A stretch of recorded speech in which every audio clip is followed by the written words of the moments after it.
It's your fault that they're calling me stinky at school. Why are you even a janitor? You stink. Stay away from me. My son started verbally abusing me around the time he was about to enter middle school next year. I guess he was probably being teased at school because I worked as a janitor. My name is Kathy Anderson. I was 34 at the time, and my son was 12. My husband passed away due to an illness shortly after our son started elementary school. To raise my son, I started working at a cleaning company. My son was a kind kid who often helped me, but in elementary school, he started to change gradually as he was ridiculed for my job. When he entered middle school, he started hanging out with kids who were not well liked, even getting caught playing outside at night. I was frequently called to the school due to his misconduct. Raising a child as a single mother was tougher than I had thought, but by his third year in middle school, his bad behavior stopped abruptly and he began to focus on studying.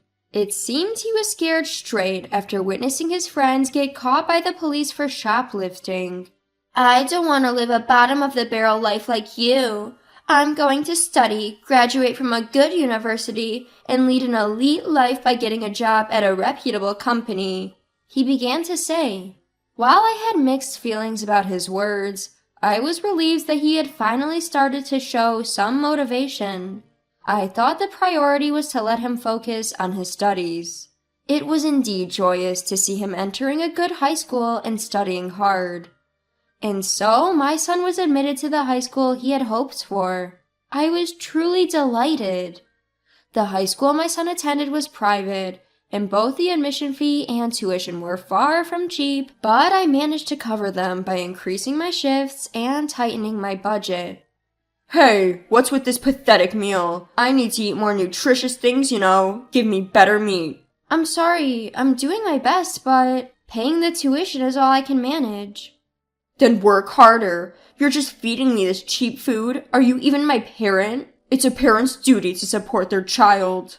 His verbal abuse got worse after he entered high school. Perhaps because many of his classmates came from wealthy families, he might have felt miserable about his own circumstances. To spare my son any embarrassment, I cut back on my own spending, buying nothing for myself and using everything I had for him. Although he's abusive now, I believe he will understand when he grows up. Remembering how kind he was in elementary school, I spurred myself on. I'm going to study abroad when I go to college. Huh? I want to go for about a year, so I'll need around $30,000 to $40,000. That much? You're not going to say you can't afford it, right? It's a parent's duty to fulfill their child's wishes. Don't use poverty as an excuse. I understand. However, if he goes to university, there will be more tuition fees. How could I possibly come up with the money for studying abroad? Even now, my life is already on a tightrope. So I asked the cleaning company to switch me to an early morning shift, and then started working at a 24-hour supermarket late at night. I worked at the cleaning company from 7 a.m. to 3 p.m., went home to prepare dinner for my son and do household chores, and then worked at the supermarket from 5 p.m. to midnight. On the days when the cleaning company was closed, I filled in part-time at the supermarket, working without a day off. In doing so, my son was able to enroll in a well-known private university he had wished for. Since I only graduated high school, I was happy that my son could go to university. In his second year, he went abroad to study. The university fees were substantial, so I could not cover all the study abroad expenses from savings and had to take out a loan. Life abroad seemed to cost a lot, and I often got requests for money from my son. But I thought it was pitiful to let him struggle in a foreign country, so I kept sending him money even though it meant accumulating debt. After a year, he successfully completed his study abroad and returned home, although it meant delaying his college graduation by a year. My son came back and immediately started asking for spending money again. Hey Derek, you're a college student now. Couldn't you get a part-time job? Huh? You think it's okay for your kid to work and have fun? Unbelievable. I don't mean it like that, but couldn't you try to earn your own spending money?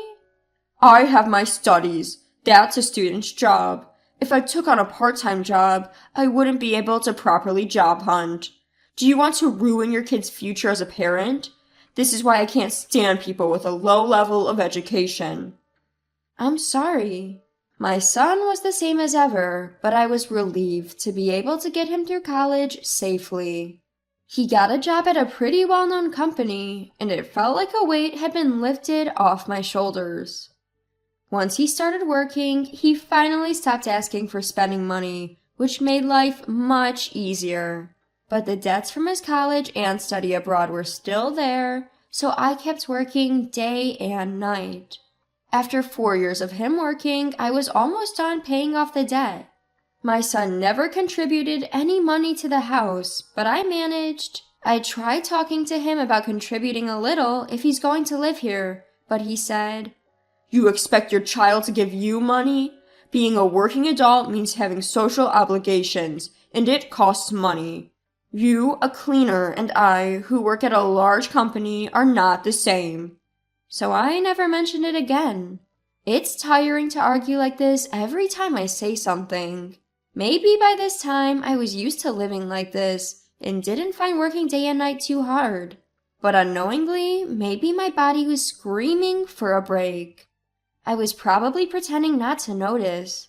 One day, while I was cleaning a certain building, I saw my son coming out of the elevator. I inadvertently called out to him, "Derek!" When he saw me, my son made a very annoyed face. Huh? Who are you? Excuse me? I don't know any dirty old woman like you. Don't talk to me so casually. It's annoying. Derek! It was a huge shock to be yelled at by my son like that.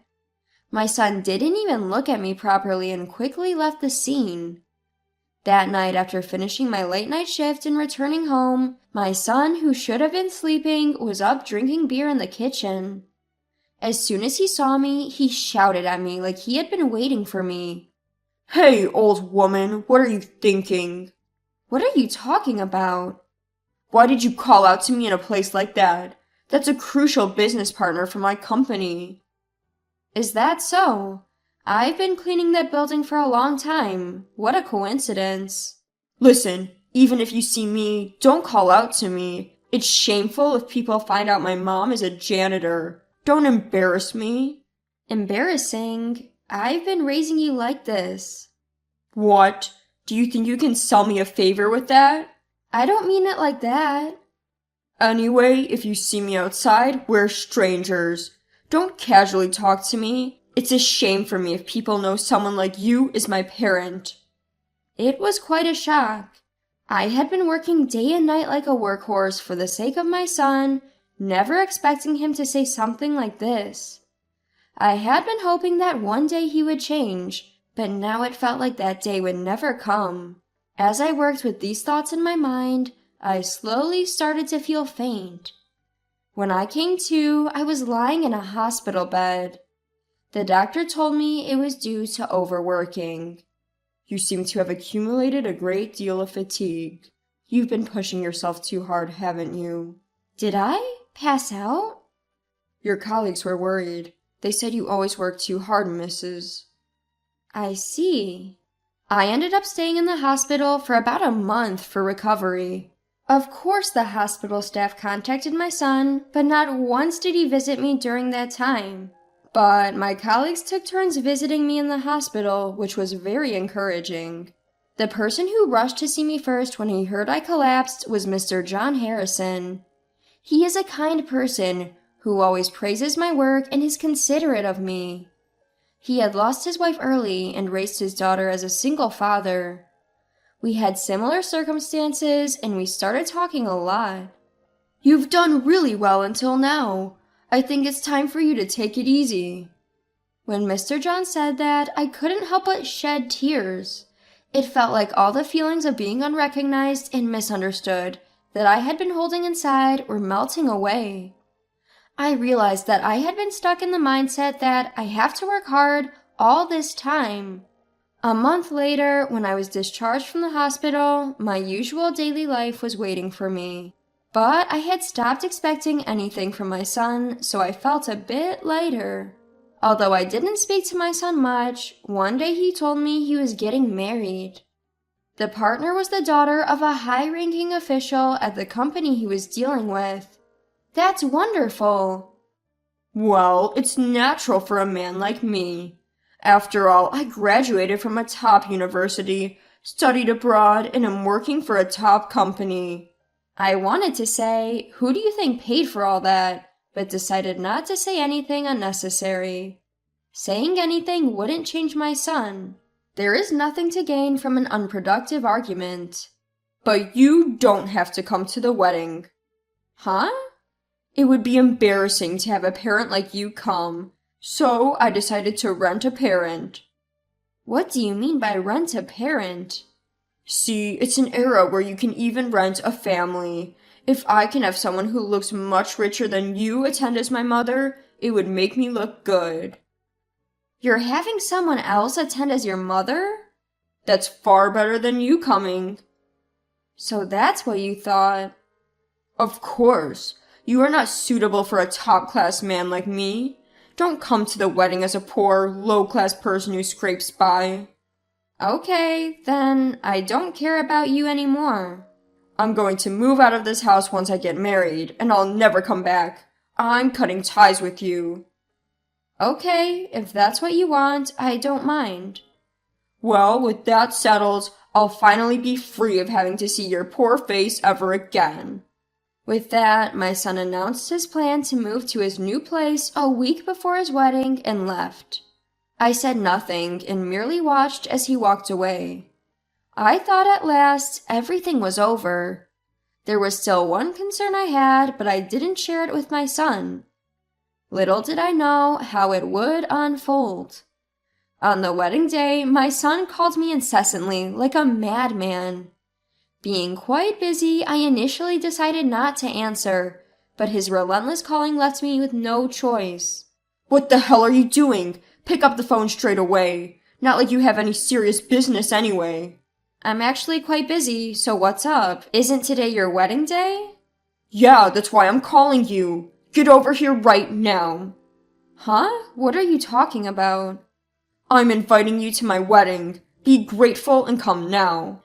You don't want to see a poor person like me again, do you? Wouldn't you be embarrassed if I attended? You got a stand-in, didn't you? Quit the chatter and just come. You'll get to see your son in his glory. As I said, I'm busy. I don't have time to attend such a thing. Such a thing? Yes, so goodbye. As I was about to hang up, my son stopped me in a panic, his voice desperate. You wouldn't happen to know a guy named John, would you?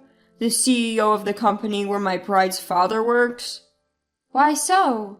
He approached me all smiles, saying he owed you a lot. Oh, you mean John Harrison? Yes, him. He's the guest of honor today. He said, I'm overjoyed that my precious employee's daughter is marrying Kathy's son.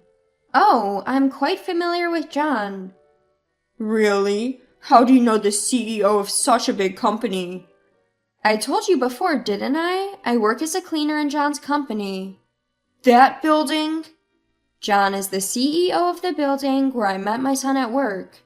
He's a wonderful boss who cares for each and every one of his employees and is even friendly to us cleaners. We got talking when I once returned something he had left behind at the washstand while I was cleaning the toilet. How come you're friendly with the CEO of a big company while you're just a janitor? We found out that we're both single parents and found a lot in common. And then he asked why you weren't there. He said, you wouldn't neglect to invite your mother, would you? Why not introduce him to the stand-in mom? He knows what you look like. It'll give us away. Oh, really? It's not, oh, really? Just get over here now. I told you I'm not going. Ever since he found out that I raised my son alone, he's been quite caring and a good listener. When my son told me the name of his fiancé's father's company, I was truly surprised. I never dreamed that my son would marry the daughter of an executive working for John's company. I had already told John about this, and also that my son had rejected the idea of me coming to the wedding. John then told me he had a good idea and asked me not to tell my son about our acquaintance until the wedding day. You gotta come or I'll look bad. You're going around telling folks how you struggled to raise me all by yourself. And then everyone's like, you gotta thank your mom or something. And what about you, Derek? Thanking me? Are you nuts? Parents are supposed to raise their kids. Why should I have to be grateful for that? But this is making me look like a chump. It's your job as a parent to fix this. Get over here and brag about how I am such a good son to everyone. Hearing that makes me want to go even less. What? Are you even a parent? What goes around comes around. You're not a child anymore. Take responsibility for yourself. Parents aren't all powerful, and I'm not your parent anymore. With that, I hung up the phone. John was asked to give a speech as the guest of honor at the wedding. Later, he said he gave a great speech with a smile on his face. Someone had recorded the speech, and John showed it to me. Ladies and gentlemen, his mother has tirelessly raised her son, Derek, single-handedly, day and night. She even took out loans to pay for his college and study abroad, while Derek never worked a part-time job and kept demanding money from her. Now a fine working adult, he never contributes a dime at home and keeps spouting nastiness. On this fine day, he even told her not to come to his wedding because she would embarrass him. Let's give a big round of applause for our outstanding groom. There was John speaking loudly. My son on stage was pale as a ghost. The bride next to him turned beet red and was visibly shaking. She then took a wine bottle and drenched my son's head. "You ungrateful wretch!" The bride's scream was loud and clear. She held the sides of her dress and stormed out. There was a chorus of boos from the guests, and my son was not only drenched in wine, but was also a mess with tears and snot all over his face. His white tuxedo was soaked and stained red. Seeing my son like that didn't make me feel anything. It felt like I was watching a farce that had nothing to do with me. Naturally, the wedding was called off. There were many guests from the company and clients invited to the wedding, so the news of what happened at the ceremony spread like wildfire.